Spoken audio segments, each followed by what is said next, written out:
नमस्ते दोस्तों, आगे हम पत्रकार, प्रकाशक और संपादक के रूप में प्रेमचंद को देखेंगे। गांधी जी के असहयोग आंदोलन से प्रभावित होकर प्रेमचंद ने नौकरी से इस्तीफा दे दिया। इसके बाद प्रेमचंद को रोजगार की चिंता हुई। पहले एक चरखे की दुकान खुलवाई जिसमें सफलता न हुई। परिस्थितियों से विवश होकर वे करखों का काम शुरू करना चाहते थे। प्रेमचंद का मित्र दया नारायण इसके विरुद्ध थे। उन्होंने प्रेमचंद से पत्रकारिता को जीविका साधन बनाने के लिए कहा तो प्रेमचंद ने कहा कि वो जमाना नहीं आया कि पत्रकारिता को जीविका साधन बनाया जा सके। प्रेमचंद अच्छा लेखक था, पर रचनाओं की आमदनी से जीवन बिताना मुश्किल हो गया था। रचनाएं छपती थी, लेकिन 1000 का संस्करण बरसों में जाकर बिकता था। सेवा सदन उपन्यास प्रेमचंद ने बाज़ारे हुस्न नाम से उर्दू में लिखा था।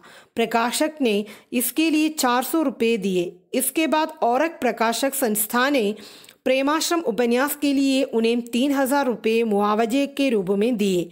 उस जमाने में सेवा सदन हिंदी का श्रेष्ठ उपन्यास माना गया, इसलिए प्रेमचंद का झुकाव हिंदी की ओर हुआ। प्रकाशन कार्य में जो कठिनाई है उनके बारे में प्रेमचंद अच्छी तरह जानते थे। पहले तो प्रकाशक मिलता नहीं, और अगर मिलता तो कोशिश ये होती है कि पुस्तक मुक्त हाथ लगे। अगर कोई प्रकाशक और लेखक के बीच 10 या 15 रॉयल्टी तय कर लेता है तो वह भी उसे नहीं दी जाती। प्रेमचंद को भी यही अनुभव हुआ था। इसके बारे में उन्होंने ज़माना नामक पत्रिका के संपादक को लिखा भी है। उपेंद्रनाथ अश्क को उन्होंने एक पत्र में लिखा था, बुक सेलरों का तजुर्बा आपसे ज़्यादा मुझे तलख हुआ है। एक पब्लिशर मेरे 150 रुपये दबाए बैठा है। लाहौर ही में एक दूसरा पब्लिशर मेरे 700 रुपये हजम करना चाहता है। पुस्तकें छपने और बिकने के बारे में प्रेमचंद को यह शिकायत जीवन भर बनी रही। उर्दू की ही नहीं, हिंदी की भी यही बात थी। एक बार पंडित बनारसी दास चतुर्वेदी ने प्रेमचंद से यह प्रश्न पूछा था कि अपनी रचनाओं से उनको कितनी आमदनी हुई। प्रेमचंद ने कहा, आमदनी की कुछ न पूछिए, समस्त प्रारंभिक पुस्तकों का प्रकाशन अधिकार पब्लिशर को दे दिया। सेवा सदन, प्रेमाश्रम, सप्त सरोज और संग्राम के लिए हिंदी पुस्तक एजेंसी ने एक मुश्त 3000 रुपये दे दिए थे। अब निबंध के लिए अब तक शायद 200 रुपये मिले। दुलारे लाल जी ने रंगभूमि के 1800 रुपये दिए थे। दूसरे संग्रह के लिए 100-200 रुपये मिल गए होंगे। कायाकल्प, आज़ाद कथा, प्रेम तीर्थ, प्रेम प्रतिमा मैंने खुद छापी, मगर मुश्किल से अभी तक 600 रुपये महीना हो जाते हैं, मगर कभी कभी इतनी भी नहीं। अनुवाद से शायद 2000 से अधिक नहीं मिला। 800 रुपये में रंगभूमि और प्रेमाश्रम दोनों के अनुवादों का मामला हो गया। हंस और जागरण के प्रकाशन में लगभग 200 रुपये महीने का नुकसान हो रहा है। प्रेमचंद चाहते थे कि जो कुछ लिखते हैं वह अधिक से अधिक लोगों तक पहुंच जाए, इसलिए उन्होंने कुछ पुस्तकें स्वयं छपी, कुछ पब्लिशरों को दे दी। फिर भी प्रकाशन कार्य में उन्हें पूर्ण संतृप्ति नहीं हुई, इसलिए वे चाहते थे कि अपना प्रकाशन हाउस हो, प्रेस हो, जिससे पुस्तकें आसानी से छप सके और शीघ्र से वितरण कर सके। गणेश शंकर विद्यार्थी ने कानपुर में एक प्रेस लगाया था और वहां से अपना अखबार भी निकाला था। प्रेमचंद गणेश शंकर विद्यार्थी से प्रभावित हुए। प्रेमचंद ने गणेश शंकर विद्यार्थी के समान लगन से काम करने का निश्चय किया। फलस्वरूप लघुपति सहाय फिराक गोरखपुरी और अपने 2 बंधुजनों की सहायता से बनारस में सरस्वती प्रेस स्थापित किया। प्रेमचंद ने अपनी ओर से 4500 रुपये लगाए। प्रेस चलते मुनाफा की वजह नुकसान ही हुआ। धीरे धीरे प्रेस की सारी जिम्मेदारी खुद प्रेमचंद पर आ पड़े। किसी भी काम को पूर्ण करना प्रेमचंद की आदत थी, इसलिए प्रेस के काम में प्रेमचंद पूरी तन्मयता के साथ लगे रहे। प्रेस में उन्होंने एक प्रकार से अपनी आत्मा डाल दी थी। नुकसान सहते हुए वे प्रेस को चलाते रहे। कायाकल्प, गबन, कर्मभूमि और गोदान आपने इसी प्रेस में छपाए थे। इसके अलावा मानसरोवर और प्रेम द्वादशी आदि कहानी संग्रह भी इस प्रेस में छपे। प्रेमचंद ने जो काम किया वह लाभ की दृष्टि से नहीं किया। सरस्वती प्रेस की ओर से उन्होंने मासिक पत्र हंस और साप्ताहिक जागरण भी जारी कर दिया। बाद में प्रेस में थोड़ा बहुत लाभ हुआ तो वह इन पत्रिकाओं के द्वारा उठाया गया। प्रेमचंद की इच्छा थी कि एमए पास करके वकील बनना, लेकिन उन्होंने समझा वकील पेशे की अपेक्षा जनता का सच्चा और मानवता का पक्षपाती वकील बनना ही अच्छा है। उन्होंने साहित्य के द्वारा उसकी पूर्ति करने का निश्चय किया। कहानियां और उपन्यास लिखकर वे पीड़ित मानवता की वकालत करते रहे। इस क्षेत्र को विस्तृत करने के लिए उनके मन में चिरकाल से किसी मासिक पत्रिका का संपादक बनने की आशा थी। यह उनके जीवन का एक सुंदर स्वप्न था। प्रेमचंद पहले नवाब राय नाम से लिखते थे। सन 1901 में इंडियन प्रेस इलाहाबाद के संचालक चिंतामणि घोष ने नवाब राय को कानपुर बुलाकर कहा कि एक मासिक पत्रिका निकालनी है और उसका संपादन मुंशी नवाब राय करें। लेकिन मित्रों ने कहा कि पत्र के संपादन के लिए नौकरी छोड़ना ठीक नहीं।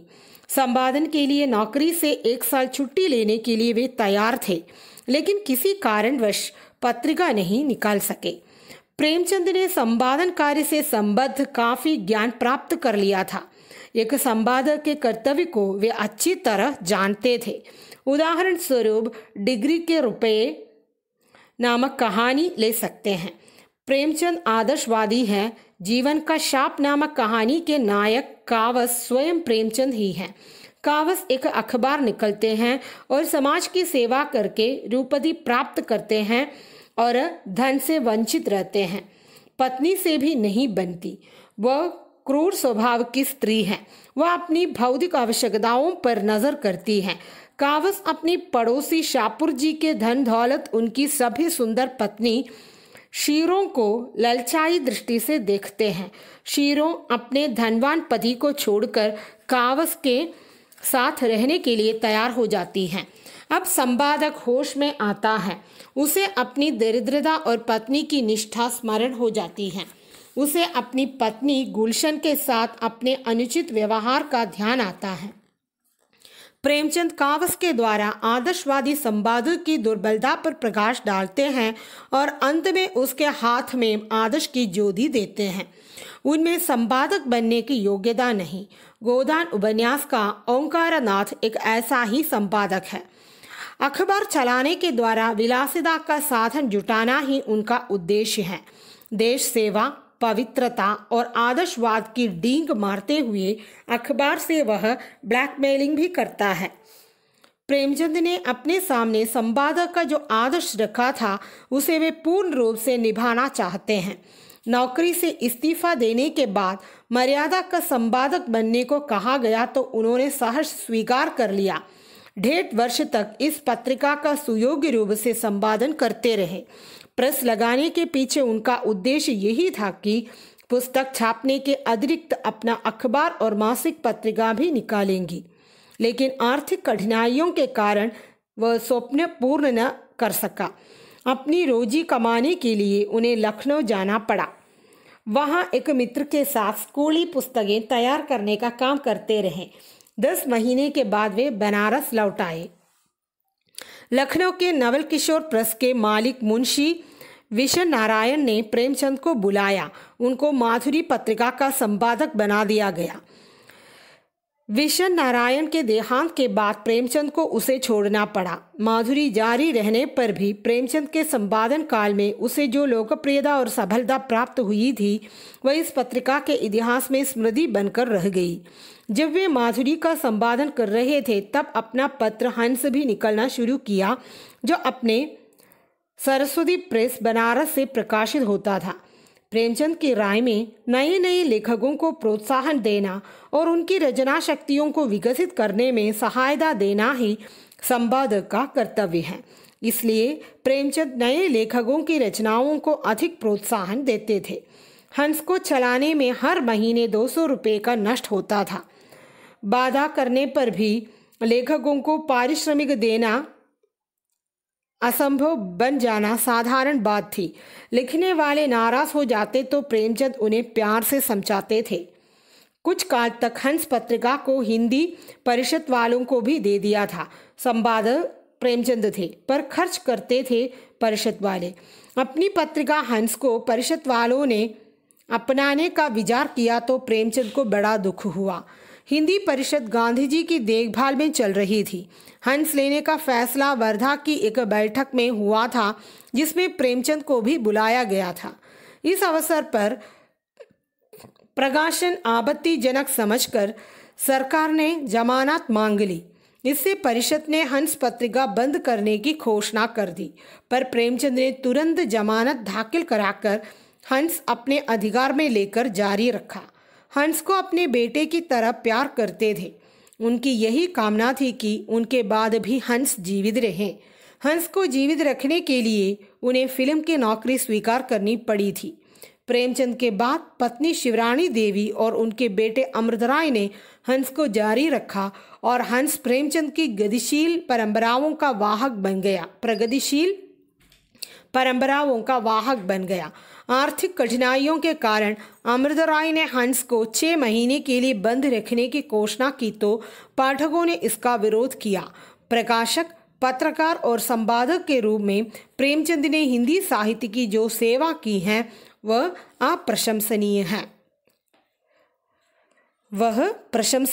प्रकाशक, पत्रकार और संपादक के रूप में प्रेमचंद ने हिंदी साहित्य की जो सेवा की है वह प्रशंसनीय ही है। धन्यवाद।